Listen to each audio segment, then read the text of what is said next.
आज का जो हमारा टॉपिक है, हमने उस दिन पढ़ा था कि सॉइल क्या होती है। सॉइल क्या होती है, किसने बताया था कि सॉइल क्या होती है? सॉइल का मतलब क्या होता है? मिट्टी मैम। हाँ जी। तो जो सॉइल है, अब आगे फर्दर उसकी काफी सारी लेयर्स होती हैं।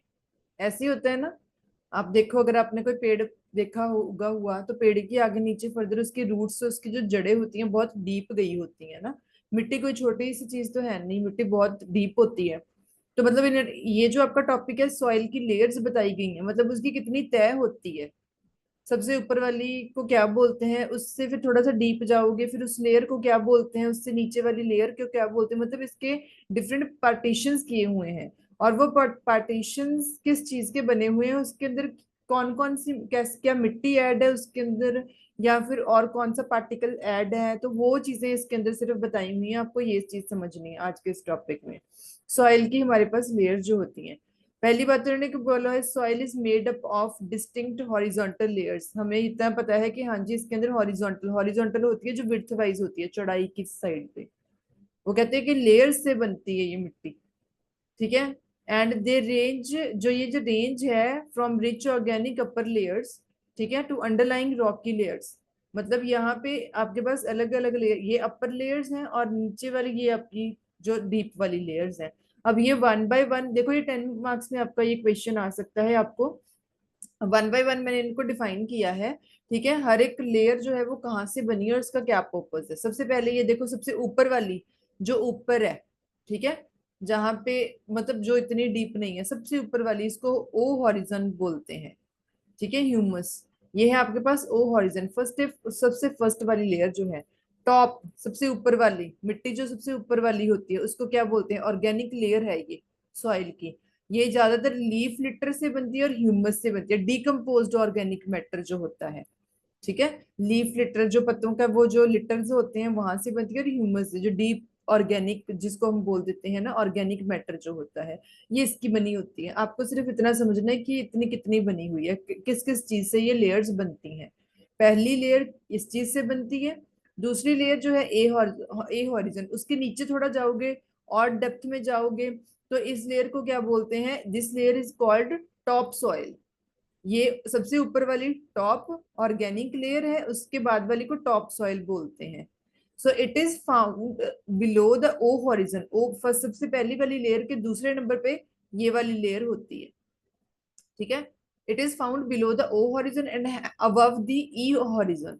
इन दोनों के बीच में ये देखो, ई हॉरिजन से पहले, ओ हॉरिजन के बाद, बीच वाली, इस बीच वाली सबसे सेकंड वाली लेयर को हम क्या बोलते हैं? ए हॉरिजन, टॉप सॉइल जो है। ठीक है।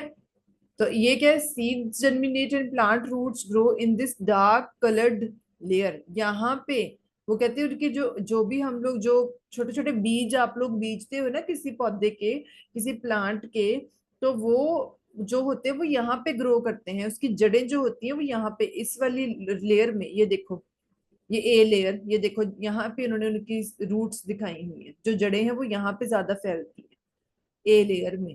तो ये बताया है it is made up of humus, जो हमने ये पढ़ा, इसके अंदर ह्यूमस होती है मिक्स्ड विद मिनरल पार्टिकल्स। ठीक है। तो ये आपकी सेकंड लेयर हुई। उसके बाद थर्ड नंबर पे ई हॉरिजन आती है। ठीक है। लीचिंग लेयर, ये लाइट होती है कलर में। ठीक है, ये देखो थर्ड वाली, ये देखो थर्ड वाली, ये लाइट है, ये ऊपर ए वाली डार्क है, ई वाली थोड़ी, ये क्या है? ये थोड़ी सी लाइट है। ठीक है। और ये थोड़ी सी मतलब डुंगाई में जाती है, थोड़ा थोड़ा डेप्थ में जाती है। ठीक है, beneath the A horizon and above the B horizon, उसके ऊपर वाली। It is made up of, देखो सैंड से बनती है, सिल्ट से बनती है, ये दोनों को मिलके बनती है। कभी मिट्टी हम लोगों ने इतनी खोदी नहीं होती, आप लोगों ने मिट्टी को खोद के देखोगे ना, तो आप अगर डेप्थ में जाओगे आपको पता चलेगा कि हाँ, नीचे नीचे जो मिट्टी निकलती है वो कैसी निकलती है। ऊपर ऊपर वाली थोड़ी ड्राई होती है, और वो थोड़ी कई बारी मतलब इतनी एकदम से जुड़ी भी नहीं होती। जैसे जैसे आप अंदर जाओगे ना, तो डिफरेंट डिफरेंट पार्टिकल्स निकलते हैं। तो ये जो होती है ई, ये सैंडल सिल्ट से बनती है। इसके अंदर mineral and clay as water drips through the soil in the process of eluviation. ठीक है। सिंपली आप सिर्फ इतना भी पढ़ लोगे ना कि ये सिर्फ सैंड और सिल्ट की बनती है, दैट्स इट। कलर में लाइट होती है और सैंड और सिल्ट से ये बनती है। उसके बाद बी की आती है, बी हॉरिजन जो है। इसको हम सब सॉइल भी बोल देते हैं, ऑल्सो कॉल्ड सब सॉइल। ये ई से पहले है और सी से पहले, ई से बाद, सी से पहले, इन दोनों के बीच में। ये देखो, मतलब ये सिर्फ एक कॉम्बिनेशन बताए, ई से, ई के बाद में, सी से पहले, ये बी वाली आपके पास हॉरिजन सब सॉइल आती है। सब सॉइल जो है अब हमारे पास, इसके अंदर क्या होता है, क्ले है और मिनरल डिपॉजिट्स। ठीक है, मतलब iron, aluminium oxides, calcium carbonate, ये चीजें इसके अंदर होती हैं। ये जो डीप, इससे डीप जाती है उसको हम ये बोल देते हैं। It receives from layers above it, जो ये और ये सारी चीजें अपनी ऊपर वाली लेयर से लेती हैं बी हॉरिजन। ठीक है, when mineralised water drips from the soil above, जब ऊपर देखो, आप कभी आपने, हम लोग नॉर्मली देखते हैं ना, जब आप पानी गिराते हो जमीन पे, कॉन्टिन्यूसली पानी गिरते हो, तो पानी ऊपर से नीचे नीचे नीचे नीचे थोड़ा थोड़ा वो सिमटा जाता है नीचे नीचे वाली लेयर से। ऑब्वियस सी बात है, नीचे वाली जो लेयर्स हैं, वो जो भी पार्टिकल्स या जो भी उनके पास उनके फीचर्स होते हैं, वो फीचर्स कहाँ से गेन करेंगे, उनके ऊपर वाली सॉइल से। हम अपने, अगर हम अपनी बात करें, हम लोग अपने फीचर्स कहाँ से गेन करते हैं, अपने पेरेंट्स से। हमारे पेरेंट्स ने कहाँ से लिए होते, उनके पेरेंट्स से, उनके पेरेंट्स ने कहाँ से लिए होते, उनके पेरेंट्स से।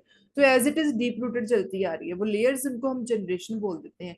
एज इट इज इनके भी, ये भी लेयर्स हैं। ऊपर वाली लेयर्स के जो गुण होते हैं या उनके अंदर जो चीजें हैं, वो नीचे वाली लेयर्स को मिलती जाती हैं। ठीक है, इसके बाद हमारे पास सी हॉरिजन आती है, इसको हम रिगोलिथ भी बोल देते हैं। ठीक है, it is beneath the B horizon. B और आर, इन दोनों के बीच वाली जो लेयर होती है, इसको हम सी हॉरिजन बोलते हैं। इसमें क्या होता है, it consist of slightly broken up bedrock, थोड़े थोड़े छोटे छोटे टुकड़े होते हैं ना बेडरॉक के।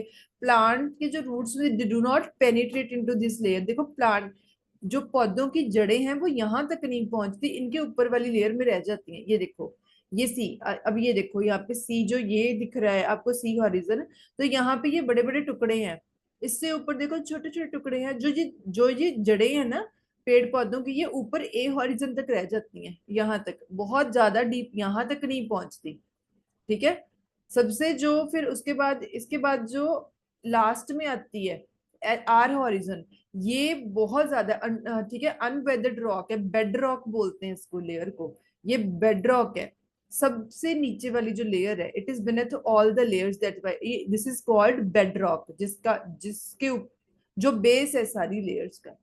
ठीक है, तो ये आपकी सॉइल के डिफरेंट लेयर्स है।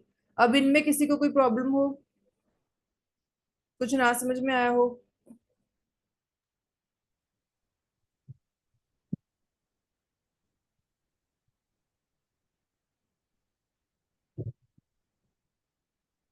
किसी को कोई प्रॉब्लम है इसके अंदर, कोई चीज ना समझ में आई हो? अब नो पूछो। मैम, समझ आ गया मैम। ओके, अब ये आपको 10 मार्क्स में आ सकता है, इसको अपने ध्यान से पढ़ना है। देखो, ये सब्जेक्ट जो है वो सिंपल है, बस ये हो सकता है कि हमारी आपके जो स्ट्रीम में उससे थोड़ा सा हटके है, ये कंप्यूटर लाइन टेक्नोलॉजी से हटके है, लेकिन है काफी सिंपल। जो हम लोग डेली अपनी एनवायरनमेंट के साथ, नेचर के साथ हम लोग डेली डील कर रहे हैं, जब से हमने जन्म लिया है तब से हम लोग डील कर रहे हैं। ठीक है, तो आपको अब उनकी समझ होनी चाहिए। अब जो चीजें हम लोग डेली एक्टिविटीज जो हमारी होती हैं, या जिस जिस वे में हम लोग एनवायरनमेंट के साथ इंटरेक्ट करते हैं, उन चीजों को आपने वर्ड्स में कैसे बोलना है या कैसे लिखना है, वो चीज इसके अंदर आ रही है। हमने लेयर्स पढ़ ली सॉइल की। अब इसके फंक्शंस क्या होते हैं, मतलब इसकी क्या ड्यूटीज हैं। ठीक है, तो ये सॉइल क्या क्या करती है, आप किसी ऑर्गेनाइजेशन में अगर काम करते हो ना, आपके कुछ फंक्शंस होते हैं, आपकी ड्यूटीज हैं, आपकी रिस्पॉन्सिबिलिटीज हैं, आप कौन कौन से फंक्शंस जो है फुलफिल करते हो। सिमिलरली सॉइल की भी कुछ ड्यूटीज होती हैं, इसके बहुत ज्यादा इसेंशियल कुछ फीचर्स होते हैं, बहुत जरूरी हैं। सबसे पहले तो पहला कौन है, रेगुलेटिंग वाटर। ये वाटर को रेगुलेट करती है। देखो, सॉइल जो है helps control where rain, snow melt, irrigation water goes. तो उसको रेगुलेट करना, वाटर का फ्लो जो है, water flow over the land and into and through the soil, तो ये उसको रेगुलेट करती है। पानी की चाहे कोई भी हो, चाहे बारिश का हो, कोई भी हो, ठीक है, इरिगेशन वाटर हो, उसको रेगुलेशन कौन प्रोवाइड करवाती है, मिट्टी। ठीक है, और सेकंड क्या है, sustaining plant and animal life. ठीक है, ये देखो प्लांट्स की और एनिमल की लाइफ की वो तो यही होती है ना, सबसे बड़ी diversity, productivity of living things depend on the soil. आप अपने आप को सोच के देखो, हम लोगों के पास अगर मिट्टी ना हो, ये मतलब लैंड ना हो, हम लोग रहेंगे कहाँ पे? ठीक है। तो सबसे बड़ी बात कि हमें जो लाइफ है या हमारा जो बेस है वो हमें मिट्टी ही प्रोवाइड करवाती है। उसके बाद क्या है? Filtering and buffering potential pollutants. Filter करके रखना उनको, उनको फिल्टर करना, उनकी बफरिंग करनी। ठीक है। ये सारे काम भी किसके होते हैं? ये मिट्टी के होते हैं। Minerals, microbes in soil they are, इसके अंदर जितने भी छोटे छोटे माइक्रोब्स होते हैं या कोई मिनरल्स हैं इसके अंदर, ठीक है, वो हेल्प करते हैं इसकी फिल्टर करने में, बफर करने में। ठीक है। कोई भी डिग्रेडेशन है, ठीक है, इमोबाइलाइजिंग है, डिटॉक्सिफाइंग की जो आपकी ऑर्गेनिक है, इनऑर्गेनिक मटेरियल, जो भी ये फंक्शंस हैं ये सारे सॉइल्स के होते हैं, सॉइल के ही होते हैं। न्यूट्रिएंट्स का जो साइक्लिंग प्रोसेस है उसको किसने परफॉर्म करवाना है? ये भी मिट्टी का ही काम होता है। कोई भी कार्बन, नाइट्रोजन, जितनी भी ये गैसेस हैं या अदर न्यूट्रिएंट जो है स्टोर किए जाते हैं, इनको ट्रांसफॉर्म करना है, इनका साइकिल बना के, जैसे लाइफ साइकिल होता है ना वाइल्ड लाइफ का, सिमिलरली इन सब चीजों का भी एक लाइफ साइकिल होता है। तो उस लाइफ साइकिल को किसने परफॉर्म करवाना है? जो न्यूट्रिएंट्स इसके अंदर होते हैं, न्यूट्रिएंट्स का साइकिल जो है वो कौन परफॉर्म करवाता है? सॉइल करवाती है। उसके बिना फिजिकल स्टेबिलिटी और सपोर्ट कौन प्रोवाइड करवाता है? सॉइल। इसका जो स्ट्रक्चर होता है, it provides a medium for the plant roots. Obviously देखो रूट्स का हमने अभी भी इसकी लेयर्स पढ़ी हैं। तो जो मतलब उनको जड़ें जो होती हैं पौधों की, वो कहाँ पे मतलब फैलती हैं, स्प्रेड किसके अंदर होती हैं? इसकी डीप रूटेड मिट्टी के अंदर ही वो फैलती हैं, अपने आप ही वो अपनी जगह बना लेती हैं। तो उनको फिजिकल स्टेबिलिटी, उनको बेस कौन देता है? मिट्टी देती है। ठीक है। Soils also provide support for the human structure, protection. तो जितना भी ये बेस है, हम लिविंग जितने भी थिंग्स हैं, जितने भी लिविंग थिंग्स हैं या और कोई चीजें हैं, हर एक का बेस क्या है? मिट्टी ही है। ये हमें स्ट्रक्चर प्रोवाइड करवाती है। ठीक है। तो ये इसके कुछ फंक्शंस है, ये आपको याद होने चाहिए। आप टिप्स पे भी रख सकते हो, सिंपल है वैसे, इतना डिफिकल्ट नहीं है। अच्छा, लैंड डिग्रेडेशन। डिग्रेड क्या होता है? अगर मैं आपसे पूछूं what is the meaning of degrade, किसी चीज का डिग्रेड होना, क्या होता है डिग्रेडेशन का मतलब?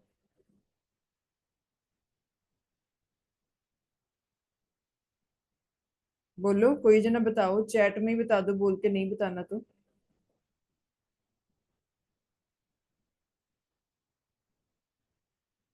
किसी को भी नहीं पता डिग्रेड का मतलब क्या होता है? हम्म। डिग्रेड का मतलब होता है किसी चीज का कम होना, किसी चीज, कोई चीज अच्छी होनी, उसकी परफॉर्मेंस का लो हो जाना। अगर मैं बोलूँ कि आप लोग पहले बहुत इंटेलिजेंट थे, अब आप लोगों का लेवल जो है वो डिग्रेड हो रहा है, मतलब वो कम हो रहा है, अब आप कम इंटेलिजेंट हो रहे हो। लैंड की डिग्रेडेशन भी यही चीज है। लैंड की डिग्रेडेशन मतलब लैंड जो है, वो जो जमीन है वो कम हो रही है, या उसके अंदर जो उसकी प्लस पॉइंट्स थे वो नेगेटिव में जा रहे हैं, या फिर उसके अंदर कुछ कमियां आ रही हैं।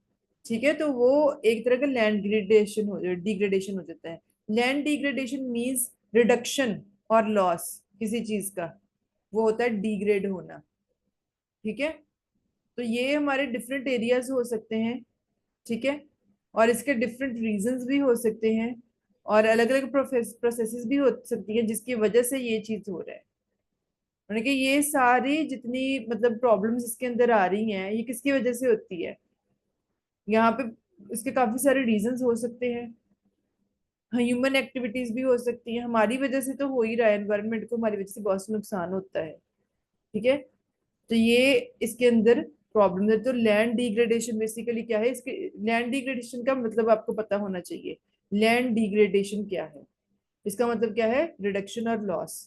एरिड या सेमी एरिड, कोई भी ड्राई, कोई भी ह्यूमिड एरियाज के अंदर, ठीक है, बायोलॉजिकली इकोनॉमिक प्रोडक्टिविटी कॉम्प्लेक्सिटी है किसी भी चीज की, तो ये इसके अंदर डिफरेंट प्रोसेसेस हो सकती हैं। ये रिजल्ट मतलब किस चीज की वजह से होता है? मतलब इसका कारण क्या है? It is the result of land uses, land use किया जा रहा है from a process of combination of processes. ठीक है। और ये प्रोसेसेस आती कहाँ से हैं? ह्यूमन एक्टिविटीज की। मतलब हम लोग ही यूज कर रहे हैं चीजों को। अब हम लोग ही देखो, मिट्टी को हम, लैंड हम बहुत ज्यादा यूज कर रहे हैं, पॉपुलेशन बढ़ रही है। जितनी पॉपुलेशन बढ़ रही है उन लोगों को रहने के लिए जमीन चाहिए, तो वो लैंड यूज हो ही रहा है। जितनी पॉपुलेशन बढ़ती जाएगी उतना लैंड, जो ये जो डिफॉरेस्टेशन इसकी वजह से होती है। जंगल अब आजकल कम हो रहे हैं, जो मतलब ग्रीनरी है वो कम हो रही है। क्यों? मॉडर्नशिप बढ़ रही है। मॉडर्नशिप क्यों बढ़ रही है? हम लोगों की डिमांड्स बढ़ रही हैं।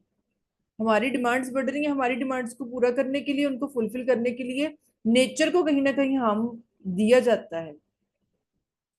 पहले पुराने टाइम में इतनी मॉडर्नशिप नहीं होती थी, तो लैंड जो था या फिर कोई भी हमारी जो एनवायरनमेंट था उसके साथ इतना बड़े कॉम्प्रोमाइज करने की, उनको कॉम्प्रोमाइज करने की जरूरत नहीं पड़ती थी। लेकिन आजकल हम लोग उसको हार्म दे रहे हैं। तो ये चीजें हैं। लैंड डिग्रेडेशन किसका है? लैंड डिग्रेडेशन का मतलब क्या है? रिडक्शन और लॉस इस चीज का। ठीक है।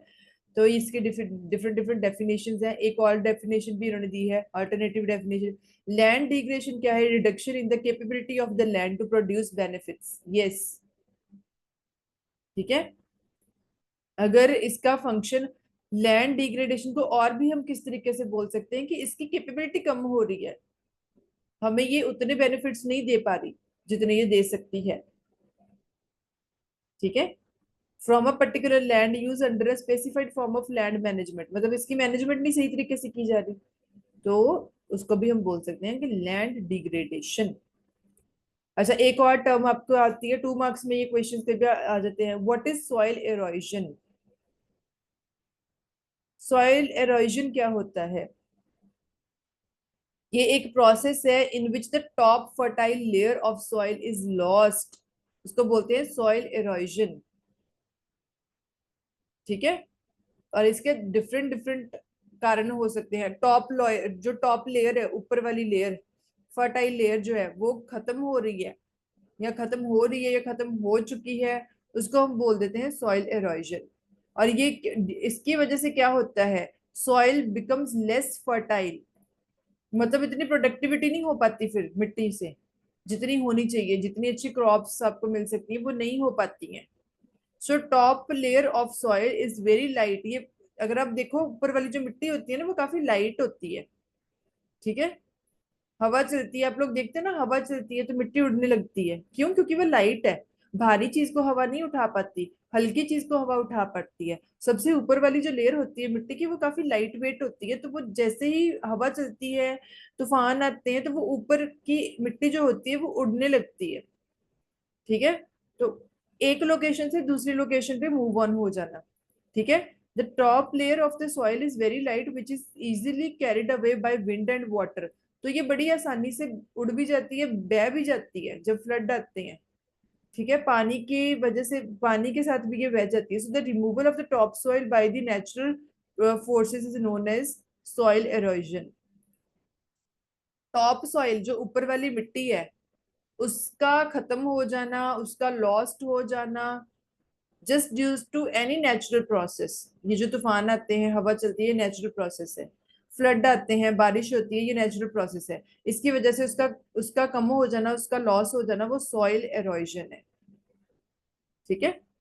सो इन्होंने ये बोला है कि हाँ जी, इसके मेजर कॉजेज क्या होते हैं? ओवर कल्टीवेशन हो सकती है, ओवर ग्रेजिंग हो सकती है, डिफॉरेस्टेशन हो सकता है। तो ये सारे इसके क्या हैं? रीजंस है। ठीक है। Soil halogen. ओके। अब देखो, हमने इसके बोला है कि इसके अंदर ये इसके डिफरेंट डिफरेंट मतलब रीजंस है। अब ओवर कल्टीवेशन क्या होती है? जब when crops are grown on farmland too many times without a break,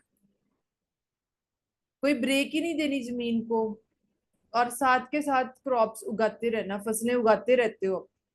they are grown on farmland ना, फार्मलैंड्स में। सो ongoing जो एग्रीकल्चर होती है depletes the soil nutrients and degrades the over health and the fertility of the soil. आप लोगों को, अगर मैं सुबह से, आप लोग अपने आप को देखो, एक महीना आप पूरा कॉन्टिन्यूसली काम कर रहे हो प्रॉपरली, आप नींद भी नहीं ले पा रहे, नींद ही नहीं ले पा रही, आपकी कोई छुट्टी नहीं हो रही है। ठीक है। आपको कुछ खाने को नहीं मिल रहा, आप बस काम किए जा रहे हो, काम किए आपकी हेल्थ के ऊपर क्या असर होगा? आपकी हेल्थ खराब होगी। सिमिलरली मिट्टी से भी, आप किसी भी चीज से आप बहुत ज्यादा कॉन्टिन्यूसली काम ले रहे हो, उसको ब्रेक दे ही नहीं रहे हो, तो वो खराब होगी होगी। यही चीज इसके अंदर आती है। ठीक है, जब उसको ब्रेक दी नहीं जाती, ठीक है, तो वहां पे क्या होता है आपके पास, आप ब्रेक मिल नहीं रही तो वो ओवर कल्टीवेशन हो रही है, उसकी वजह से क्या होता है, सॉइल जो है वो उसके अंदर डिग्रेडेशन डिग्रेडेशन होना उसका शुरू हो जाता है, ऊपर वाली जो सॉइल की जो ऊपर वाली लेयर है वो खराब होनी शुरू हो जाती है। ठीक है, तो फर्टिलिटी नहीं रहती, जितनी प्रोडक्टिविटी क्रॉप्स की हो सकती है उतनी नहीं हो पाती। ठीक है, सो ये आपके पास है, so this leads to the soil fertilization, ठीक है, whereby the soil can become incapable of growing anything at all. तो फिर ऐसे ये सारी प्रॉब्लम्स शुरू हो जाती हैं। सो ये ओवर कल्टीवेशन है। ओवर ग्रेजिंग क्या होती है अब, when cattle are allowed to graze on the same field repeatedly। Let suppose आपके घर के पीछे एक लैंड पड़ा है, खाली पड़ा है, खेत पड़ा है, अब डेली वहां पे जानवर जो है वो घास खाने के लिए आते हैं, ओवर ग्रेजिंग का होता है वहां पे, जब कोई ब्रेक मिल ही नहीं रही उस लैंड को, डेली ही वहां पे वो घास खाते हैं, तो वो घास खत्म ही होगा, वहां पे डेली डेली थोड़ी नहीं उगे वो, तो वो ओवर ग्रेजिंग होती है। ठीक है, जब जानवरों को, जो जो कैटल्स होते हैं उनको वहां पे अलाउ किया जाता है ना वो फीड करवाने के लिए, तो वो ओवर ग्रेजिंग हो जाती है। So all the available grass including the roots they are eaten by them. ठीक है, so this makes the top soil vulnerable to wind and flowing the water leading to the soil erosion, ये भी उसका एक reason है। सो deforestation एक होती है, अपने पास डिफॉरेस्टेशन आ गई। Humans have taken land from the forest to cultivate in order to feed and the ever increasing population and the build houses, industries, etc. ये बहुत कॉमन चीज है, हमें पता है। पॉपुलेशन बढ़ रही है, ठीक है, इतनी पॉपुलेशन बढ़ रही है तो उसकी वजह से क्या हो रहा है, देखो लोगों की डिमांड्स बढ़ रही हैं, हमें रहने के लिए लैंड भी चाहिए, हमें काम करने के लिए इंडस्ट्रीज भी चाहिए, बिजनेस भी स्टेब्लिश करनी है, तो हम लोग लैंड खरीदते हैं, उनके ऊपर घर बनाते जा रहे हैं, इंडस्ट्रीज स्टेब्लिश करते जा रहे हैं, जो लैंड है वो यूज होता जा रहा है। कल्टीवेशन, जितनी पॉपुलेशन बढ़ रही है उनको खाने के लिए खाना भी चाहिए।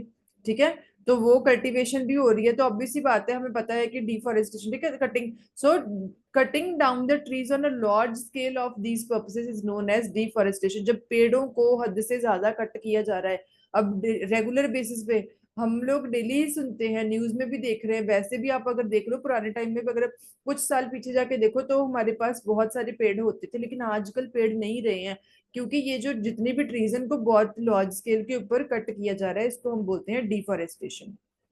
ठीक है, तो ये डिफॉरेस्टेशन आ जाती है आपके पास। अच्छा, डेजर्टिफिकेशन भी आ जाता है कई बार, ये एक सिंपल अलग से टॉपिक है वैसे तो।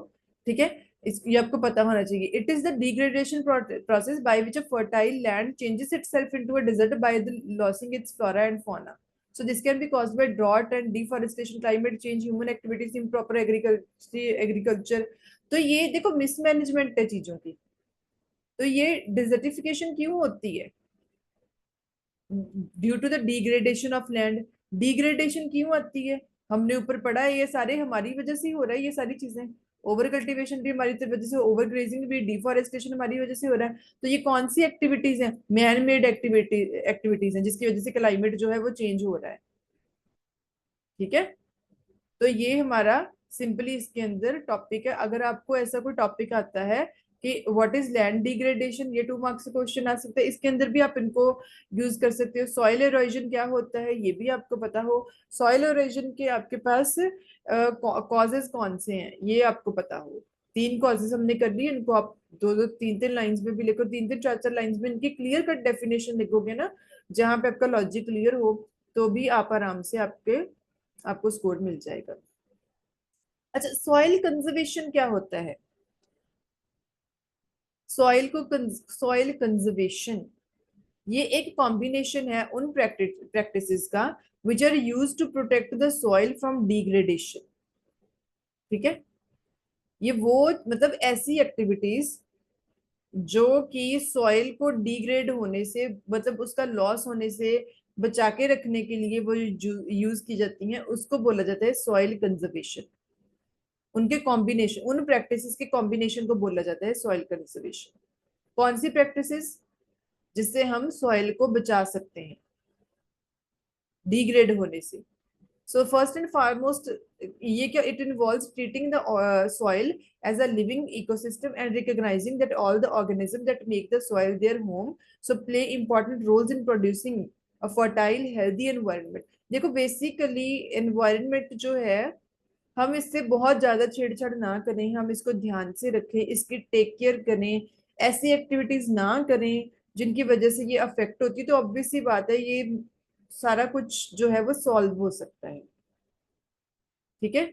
सो अगर हम इसको ट्रीट करेंगे ना, अच्छे तरीके से ट्रीट करना है इसको अच्छे तरीके से, तो ऑब्वियस ही बात है हम सॉइल का लॉस होने से हम इसको बचा सकते हैं। ठीक है।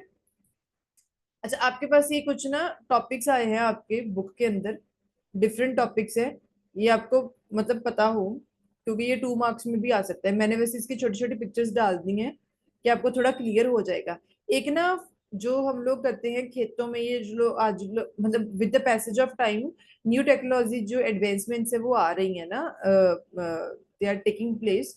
तो अब उससे क्या होता है, कुछ और भी चीजें हैं इसके अंदर, या कुछ ऐसी प्रैक्टिसेस हैं जो फार्मर्स यूज करते हैं, है ना, अपने जब वो क्रॉप्स को उगाते हैं। अच्छा, नो टिल फार्मिंग एक होता है, नो टिल फार्मिंग। ये क्या है, नो टिल प्लांटिंग भी बोलते। It makes sense because there are less steps involve, so your productivity is higher. जब आप मतलब इतनी ज्यादा एक्टिविटीज इन्वॉल्व नहीं होगी लेकिन प्रोडक्टिविटी आपकी हायर होती है।